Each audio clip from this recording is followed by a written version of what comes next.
15 minutos de discusión, son grandes noticias, creo que es muy importante, por lo menos para los colombianos que estamos acá y para los de otros países que sé que se alegran por nosotros.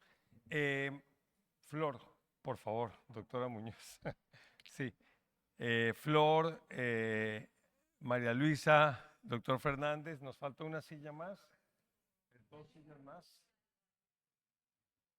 Juan Pablo, dale.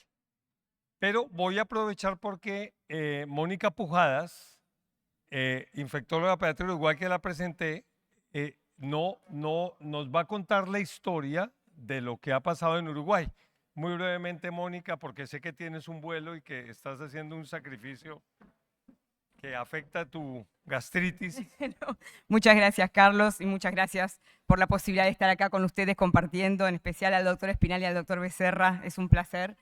Simplemente, y disculpen por la brevedad, pero queríamos compartir la experiencia de Uruguay y el camino que recorrió Uruguay también para la inclusión de estas estrategias. En abril del 2024, Uruguay aprobó la inclusión de la estrategia híbrida, vacuna materna y anticuerpos monoclonal.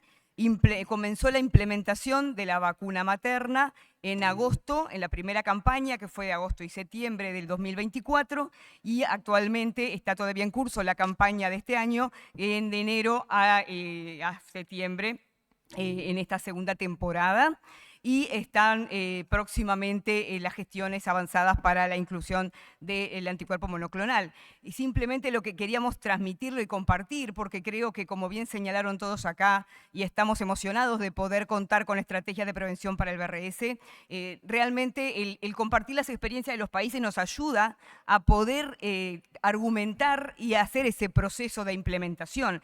Y en la argumentación que llevamos a la Comisión Nacional Asesora de Vacunas y que manejamos para nuestro país para la implementación, estuvieron presentes todos los elementos que señaló la doctora Gentile, el análisis adecuado de las evidencias de carga de enfermedad, pero también la dimensión de la enfermedad por BRS, también en lo que hace a la enfermedad crónica, la secuela, el impacto social, el ausentismo laboral y escolar que produce, la mortalidad, que en nuestro país el año previo a la implementación había movido la aguja de la mortalidad infantil con un aumento a expensas de la posneonatal, porque tuvimos una epidemia de circulación muy intensa de BRS, y simplemente también, como para reforzar los argumentos, trabajamos mucho sobre el concepto de equidad, porque hace años que estábamos trabajando con el Palimizumab para los grupos de riesgo, pero tenemos que tener en cuenta que la mayoría de los lactantes que se enferman de infección de virus sincicial respiratoria son lactantes sanos,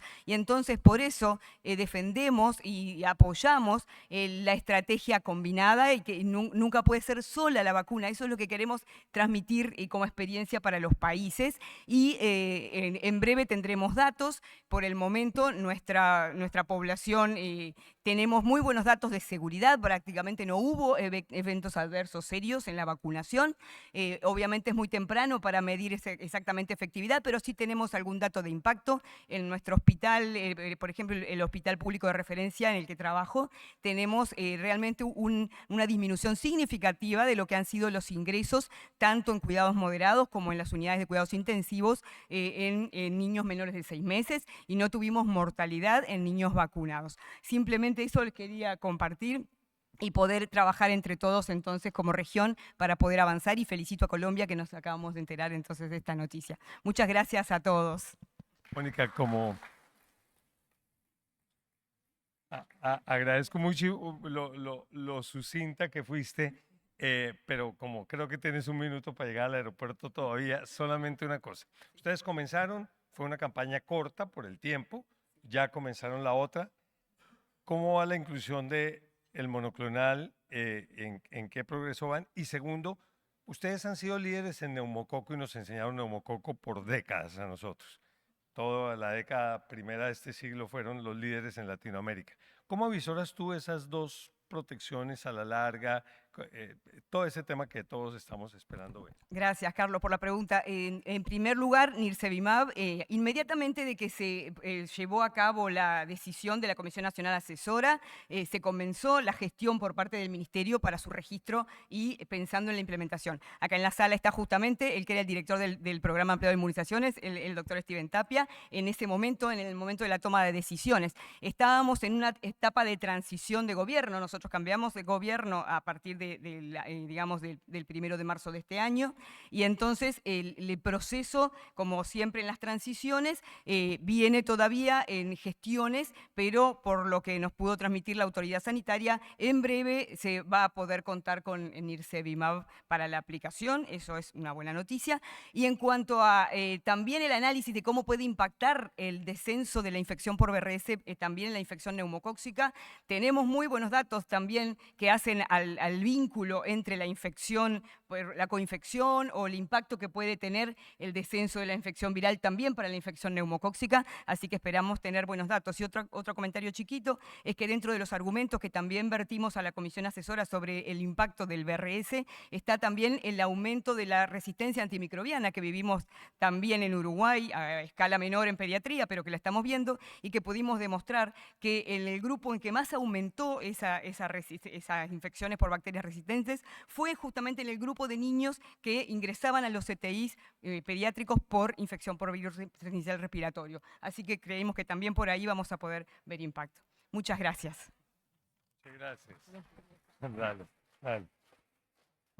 Bueno, muy bien. Yo voy a hacer una pregunta que es poco política, pero es para el doctor o para los demás hacia el doctor. ¿Qué consejo le dan ustedes al doctor que tiene la difícil tarea de implementar una estrategia nueva con todas las particularidades de Colombia y que además todos estábamos esperando porque donde esta noticia no se produzca, el tono de esta conversación hubiera sido siempre diferente? El mismo tono que ustedes, los expertos de otros países, nos decían. ¿Cómo hay de expertos de virus y sitial en Colombia, pero no hacen nada? Esa era la pregunta que siempre nos hacían en todo lado. Íbamos por todas partes hablando de eso, pero no teníamos ninguna razón, ni chica ni corta, sobre qué estaba pasando. Entonces, primero, bombardeen al doctor con sus sugerencias, con sus tips importantes, que estoy seguro que él los va a tener muy en cuenta. Bueno, yo diría que ya dieron el paso más importante, que es tomar la decisión.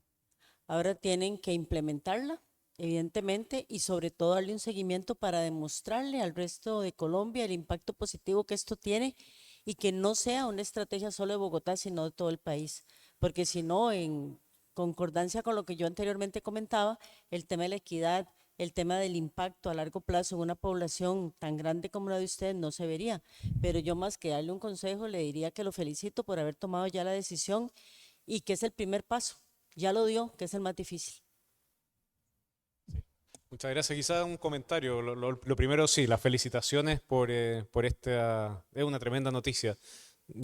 Siempre comentamos que jamás pensamos como pediatra, como infectólogos, que íbamos a vivir un momento como este, una etapa en la vida en que el virus respiratorio sincicial íbamos a tener herramientas que fueran efectivas para dejar de ver los estragos que causaba esta mini pandemia todos los años en nuestros países.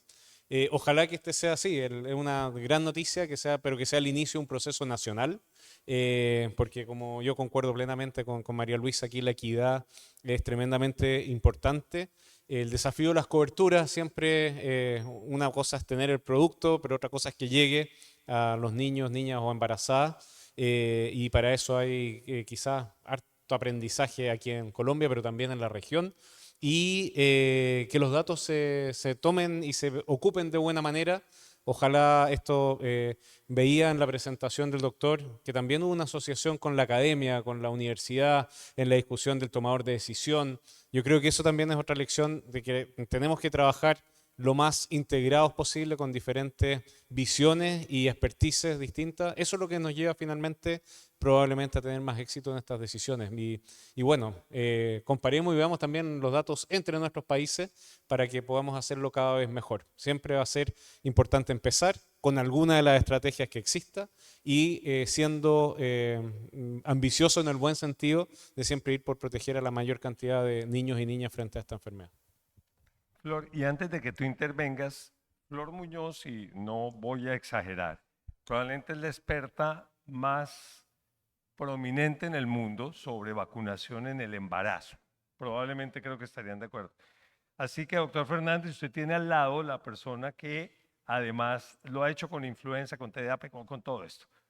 Con esa anotación, Flor, necesitamos mucho, somos además muy amigos, necesitamos mucho que tu ayuda y tu expertise en el tema que se viene.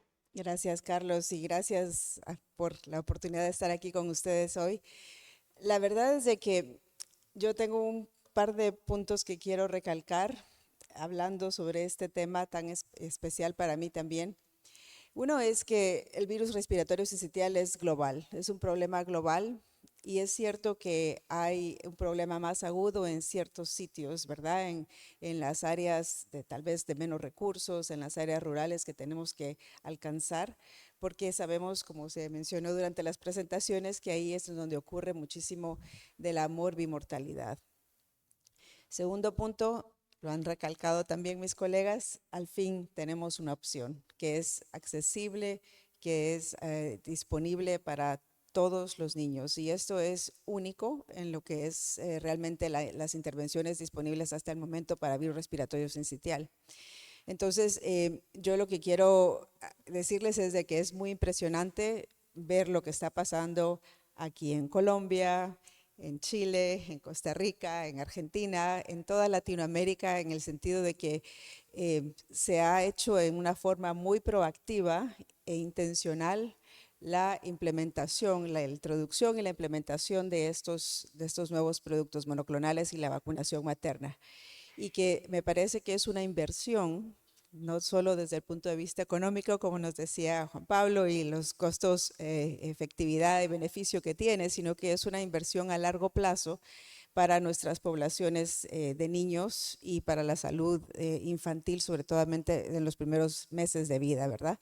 Entonces, yo lo que les quisiera recalcar es eso, que están ustedes en Latinoamérica en una situación de líderes a nivel mundial, de desarrollar datos que son extremadamente necesarios ahora, cuando es muy importante tomar decisiones en base a esos datos que se generan a nivel local.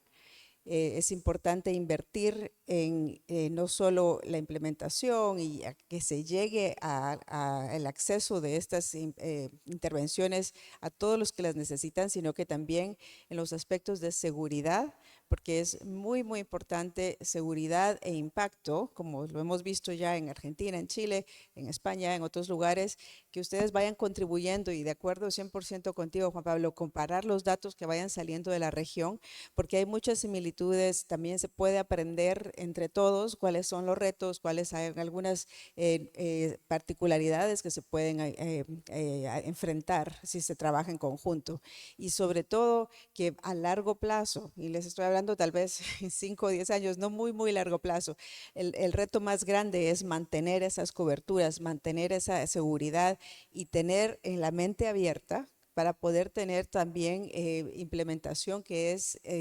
específica para la región. Un ejemplo muy claro es, por ejemplo, la vacunación materna, el hecho de que se ha recomendado en Argentina para cada embarazo, que tiene totalmente todo el sentido del mundo, mientras que en Estados Unidos nada más es una dosis, un embarazo. Entonces, esos datos que son muy específicos y que les ayudan a implementar la duración, la estacionalidad que decías tú, Carlos, también, que es necesario ver que las necesidades son distintas en cada región de cada país y en general en toda Latinoamérica, donde vamos a ir aprendiendo cómo hacerlo mejor, y que los felicito porque Latinoamérica está al frente y está generando sus propios datos, está aprendiendo, y todo esto se va a ver muy pronto en un impacto muy grande en los niños a nivel mundial. Gracias.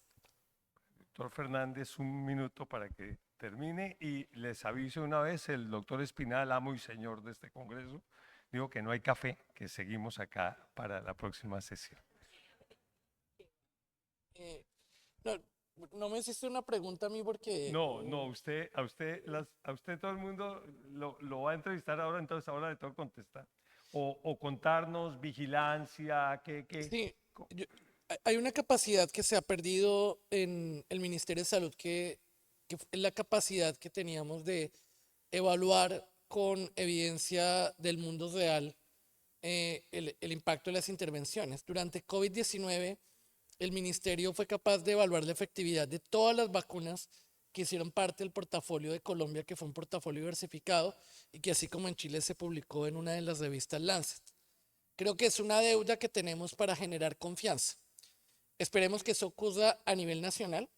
Yo solamente diría, creo que hay que generar una reflexión por encima de las diferencias políticas de que tenemos un problema estructural en la adopción de tecnologías de altísimo impacto, un problema estructural por el funcionamiento que tiene el propio INVIMA, que nos deja de últimas de las ganancias que tiene incorporar tecnologías de alto valor social rápidamente. Y eso es algo que se puede transformar.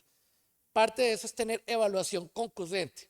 La justificación que tiene el ministerio para hacer el piloto en La Guajira, que sí que es un territorio demasiado marginalizado, es que se necesita la evaluación programática. Uno puede hacer implementación y evaluación al tiempo. Entonces, Bogotá va a comenzar, y ya con esto termino, a hacer esta incorporación acompañado de una evaluación. Pero la evaluación de una intervención que lleva más de 2 años, que ha sido testada en decenas de países, no debería retrasar la decisión de Colombia. Nada va a cambiar.